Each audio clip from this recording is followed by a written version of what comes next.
Ya estamos de regreso en Negocios en Imagen. Vamos a charlar ahora con James Salazar, el subdirector de análisis económico de CI Banco. Los especialistas prevén menor crecimiento y más inflación, de acuerdo con la encuesta del Banco de México. ¿Cómo estás, James? Gusto en saludarte. Hola Darío, igualmente un gusto estar aquí contigo en tu programa. Oye, pues el panorama se ve bastante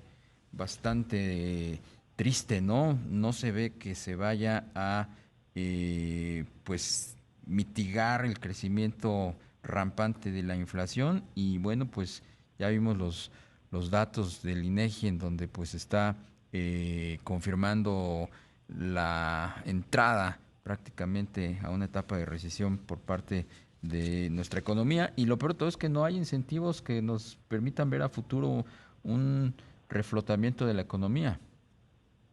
Sí, lo resumes muy bien, los resultados de la encuesta. Y efectivamente, o sea, en el caso del PIB, que ahora lo reducen el estimado a 2.20, el previo de diciembre era 2.77, básicamente refleja esta percepción de un inicio de año que va a ser muy complicado y que trae la inercia efectivamente de una segunda mitad del 2021 con una pérdida de dinamismo muy importante, ¿no? Que como bien comentas, se reflejó en dos caídas trimestrales en términos del PIB y que prácticamente la economía está estancada. Y si a esto le agregamos el tema de que apenas empieza o se notarán algunos efectos como el asunto de esta cuarta ola de Omicron, pues el panorama luce complicado y por eso es que estamos o seguimos observando ajustes a la baja en las perspectivas de crecimiento económico, ¿no? Hay varios riesgos ahí todavía latentes. Tenemos adicional a lo de la pandemia, lo que pueda pasar en Estados Unidos con su crecimiento. Tenemos algunas iniciativas aquí en nuestro país que no abonarían tanto en el ambiente de negocios como en incrementar los costos de operación, como la propuesta de reforma energética. Y bueno, pues el escenario, como bien comentas, es lleno de incertidumbres y de múltiples riesgos, lo que dificulta hacer una evaluación de la perspectiva económica y esto provoca que se hagan revisiones constantes a la baja. En el caso de la inflación, si bien hay un incremento en la encuesta comparado con lo que observamos en diciembre, en términos esperados, que ahora la perspectiva es que cierre en 4.27 la tasa anual. Aquí la buena noticia es que todavía en promedio seguimos observando que, bueno, ya no vamos a estar en los niveles que cerramos el año, 7.36. A lo mejor no vamos a converger a la meta de Banco de México, pero es una buena noticia que todavía la perspectiva en ese sentido pues, sea una baja, una convergencia a lo mejor hasta el 2023 a caer dentro de los rangos de Banco de México. Es hasta cierto punto lo único rescatable de ese dato, de esta parte del reporte. Por supuesto, James, buenas tardes. Te saluda Rogelio Varela.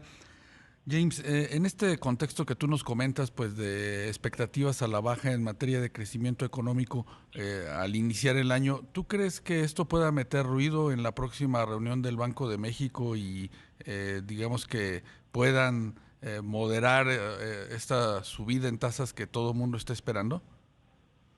Sí pudiera generar algo de inquietud, sobre todo, o sea, nosotros no pensemos que va a cambiar la situación de ajuste en la tasa. Sí van a moverla, sí van a subirla. Aquí la discusión es si 25 puntos base o 50.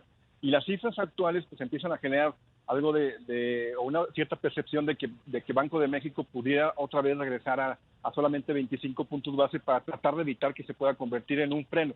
La realidad es que les da margen o pensamos que todavía hay margen para poder subir 50 puntos base. ¿Por qué? Porque incluso el escenario base que contemplaba Banco de México o dentro del rango que tenía de crecimiento del PIB caía prácticamente el 5% que registramos en el 2021 cae o caía dentro de los objetivos y la perspectiva que tienen para el 2022 está dentro de los rangos que también trae el mercado. Entonces, sí le va a meter algo de ruido, va a ser una decisión en la que vamos a estar muy atentos, sobre todo por la cuestión de que sería la primera de la nueva gobernadora. Nosotros incluso pensamos que le serviría como para mandar un mensaje muy contundente de separación completa o por estas posibles dudas con el Ejecutivo y debería de subir 50 puntos base, pero sí está muy dividido en cuánto terminaría siendo el monto del incremento, ¿no?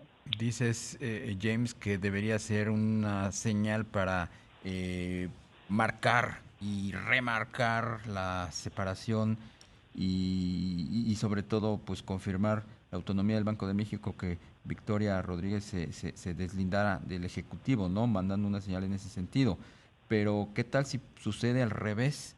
¿Qué tal si se empeña el Ejecutivo en transitar hacia ese mandato dual y meter al Banco de México como pivote para pues dinamizar la economía con sus Sí, decisiones? claro, digo, el riesgo siempre está latente. Aquí afortunadamente todavía, bueno, había que esperar las señales y es una junta de gobierno, son varios integrantes, no es solo en este caso la gobernadora. Hay un problema ahí de discusión de parte del Ejecutivo de entender a bien las implicaciones de la política monetaria. La realidad es que difícilmente puedes tener incidencia en crecimiento, sobre todo en el mediano y en el largo plazo. Pero tienes razón, o sea, el hecho de que se puedan enviar mensajes equivocados puede traducirse y seguramente podría pasar, sobre todo en dudas y volatilidad en los mercados financieros, que son los primeros que empezarían a capturar este tipo de inquietudes, ¿no? Veríamos presiones sobre todo en el tipo de cambio, en el caso del peso mexicano, y seguramente en la bolsa, que es donde primero se reflejaría estas preocupaciones en caso de concretarse. Aún así pensamos que sí estaría, digo, estas dudas siempre las vemos cada vez que hay un cambio de la cabeza del Banco Central. Esperemos que se quede en eso nada más. Estas expectativas de crecimiento, James, podrían modificarse en la medida en que pues se defina el tema de la reforma eléctrica, digamos que en un sentido aprobatorio. Sí, de hecho, eso implicaría o muy probablemente que veríamos ajustes a la baja. Y aquí quiero nada más también aprovechar para matizar un poquito que generalmente sucede que conforme va surgiendo la información económica a lo largo del año, la mayoría de las ocasiones suben o empiezan a subir las expectativas de crecimiento. Generalmente los analistas somos como muy aversos al riesgo y nos vamos a los escenarios más complicados y por eso ponemos estimaciones relativamente bajas. Nos pasó el año pasado. En el 2021, a inicios teníamos una expectativa de crecimiento del PIB alrededor del 3%. Conforme fueron saliendo datos económicos, empezamos, incluso por momentos se llegó a tener a mediados de año arriba del 6%.